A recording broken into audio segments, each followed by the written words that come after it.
के शीघ्र स्वस्थ होने की कामना की और इस बात की मुक्त कंठ से सभी ने तारीफ भी की कि मुख्यमंत्री स्वयं अस्पताल में एडमिट होने के बाद भी एक क्षण भी प्रदेश की जनता के हित का व्यर्थ न चला जाए। अकेले आज की बात नहीं है इस कैबिनेट की, आप रोज देखते होंगे, आज भी उनके दिन भर का शाम तक का शेड्यूल है संगठन के राष्ट्रीय नेताओं से बातचीत का।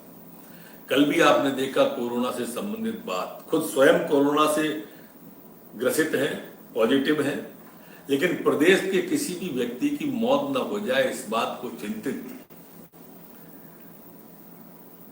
वो दोहा चरितार्थ होता है कि मुखिया मुख सो चाहिए खान पान को पाले पोसे सकल तुलसी कहे। उस दोहे को चरितार्थ करते हुए आज प्रदेश के मुखिया ने एक वर्चुअल कैबिनेट बैठक की। उन्होंने स्वयं ने भी बताया कि दूसरी रिपोर्ट भी आई है और कल तक बुखार था, आज बुखार भी नहीं है और खांसी में भी आराम उन्हें हो गया है। और वास्तव में आज मध्य प्रदेश ने वर्चुअल कैबिनेट करके एक इतिहास रचा है जो याद किया जाएगा। वैसे तो ये कार्यकाल मुख्यमंत्री जी का इतिहास के रूप में याद जाएगा, बने तब से इतिहास सृजित हो रहे हैं। आज माननीय मुख्यमंत्री जी ने भी अपने उद्बोधन के पहले पूरे कोरोना की रिपोर्ट भी रखवाई है, जिसमें 20,300 से अधिक लोग ठीक होकर अभी तक घर जा चुके हैं, जो अपने आप में रिकॉर्ड है। रिकवरी की रेट भी 70% हम पुनः प्राप्त कर रहे हैं। आज की रिपोर्ट में आया कि 8,000 बिस्तर होने के बाद भी उन्होंने निर्देश दिए कि 12,000 की तैयारी करें। आईसीयू 827 के बाद उन्होंने कहा कि नहीं 1,700 की तैयारी हमें करना चाहिए। विस्तार से बात हुई जिसमें यह विषय भी निकल के आया कि लॉकडाउन स्थायी समाधान नहीं है, दूसरे समाधानों पर सोचना चाहिए। आज माननीय मुख्यमंत्री जी ने सभी मंत्रियों को पुनः कहा कि माननीय प्रधानमंत्री जी का आत्मनिर्भर भारत जो है उसके लिए आत्मनिर्भर मध्य प्रदेश बनाने का आप अपने अपने विभागों का सभी जो संकल्प है, जो कार्य योजना है, उसे 15 अगस्त तक पूरी करें और उसमें ले लें। आज मध्य प्रदेश की कैबिनेट ने बड़े महत्वपूर्ण निर्णय लिए, खासकर चंबल एक्सप्रेस वे जो था उसका आज नाम ही परिवर्तित करने का उन्होंने सोचा है कि चंबल प्रोग्रेस वे के नाम से जाना जाएगा, चंबल एक्सप्रेस वे। अब उसका नाम चंबल प्रोग्रेस, और ये नाम वास्तव में सार्थक भी होगा। मैं यहां यह कहना प्रासंगिक समझता हूं कि वो चंबल जो कभी डाकुओं के नाम से जाना जाता था, वो चंबल जो कभी दुर्दांत लोगों के नाम से जाना जाता था, इन्हीं शिवराज सिंह जी के कार्यकाल में वह शांति स्थापित हुई थी। और यही शिवराज सिंह जी चौहान है जो इस इलाके में अब चंबल प्रोग्रेस वे बनाकर एक क्रांति, औद्योगिक क्रांति, एक क्रांति रोजगार क्रांति, ऐसी क्रांति लाने जा रहे हैं उस इलाके में कि जहां रोजगार के लिए नौजवानों को अनेक अवसर पैदा होंगे। ये Chambal express progress way Madhya Pradesh Rajasthan सीमा से मुरैना होते हुए भिंड जिले तक 309 किलोमीटर का 4 लेन ग्रीन फील्ड सड़क परियोजना, भारतमाला परियोजना जो चल रही है केंद्र सरकार की, उसके अनुमोदन के लिए उसके लिए आज कैबिनेट के द्वारा अनुमोदित किया गया है।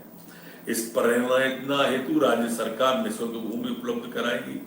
अर्जित की जाने वाली भूमि से यथासंभव अदला बदली के माध्यम से ही हम करेंगे। किसान की जमीन अगर आती है तो उसके बदले में किसान को भूमि देने की पहली प्राथमिकता है। मिट्टी और मोरम जो उठाते हैं सड़क के लोग, उन्हें रॉयल्टी में छूट दी जाएगी।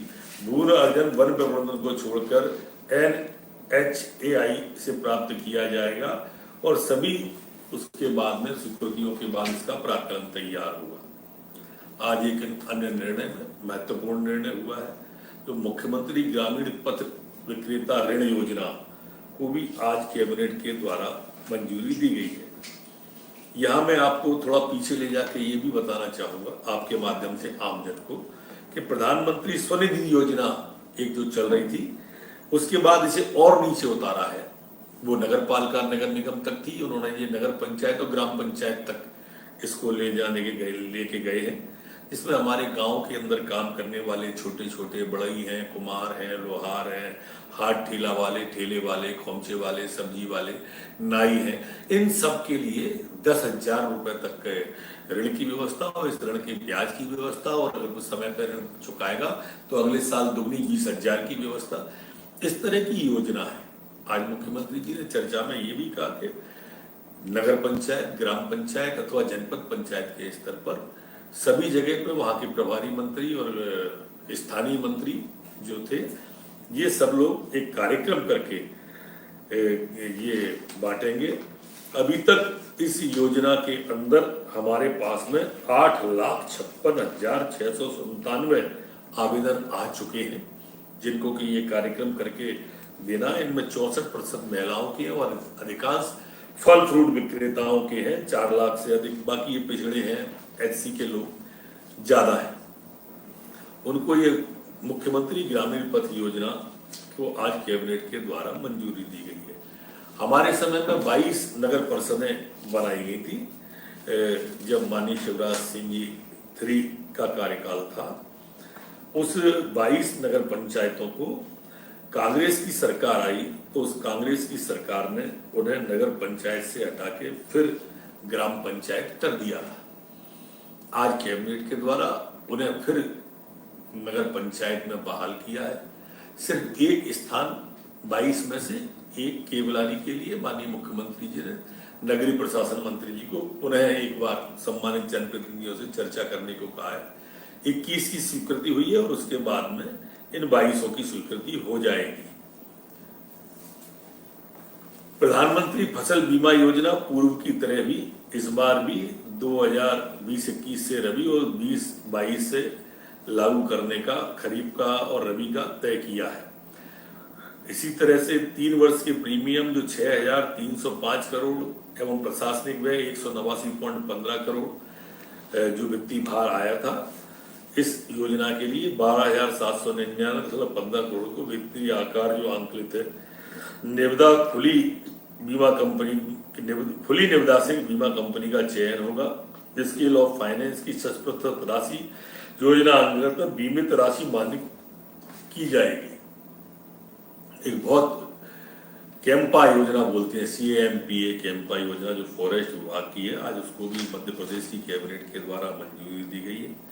इस योजना में काफी बड़े काम ग्रामीण क्षेत्रों के हैं, खास करके जो बिगड़े वनों का सुधार है, नदियों का पुनर्जीवन है, जल संरक्षण के कार्य हैं, गांवों सीमा में वन क्षेत्रों और बांस रोपण को बढ़ावा देना है, वन्य प्राणी संरक्षित क्षेत्रों को स्वैच्छिक विज्ञापन है, क्षतिपूर्ति का वृक्षारोपण है, नगर वनों की स्थापना और अनुरूक्षणा और जल संरचनाओं के विकास को इस कैंपा योजना के अंदर लेने का प्रस्ताव है।